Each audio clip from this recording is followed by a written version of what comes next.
Story of Abraham. The story of Abraham is one of the most significant stories in the Bible. Abraham was called by God to leave his home and journey to a new land that God promised to him and his descendants. Abraham obeyed God's call and became known as the father of the Jewish people. Abraham's story begins with God's call to him in his homeland of Ur of the Chaldeans. God promised to make him into a great nation, bless him, and make his name great. Abraham believed God's promise and left his homeland, taking with him his wife Sarah and nephew Lot. As Abraham journeyed through the land of Canaan, God continued to make promises to him and test his faith. One of the most significant of these tests was when God asked Abraham to sacrifice his son Isaac as a test of his obedience. Abraham trusted God's plan and was willing to do as God commanded, but at the last moment, God provided a ram for the sacrifice instead.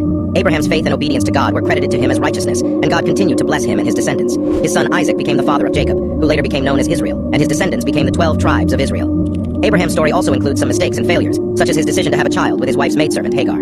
This led to conflict and tension within his family, but God continued to guide Abraham and bless him. The story of Abraham teaches us about faith, obedience, and the faithfulness of God. Abraham's willingness to leave everything behind and trust in God's promises is a powerful example for us to follow, and his story reminds us that God's plans and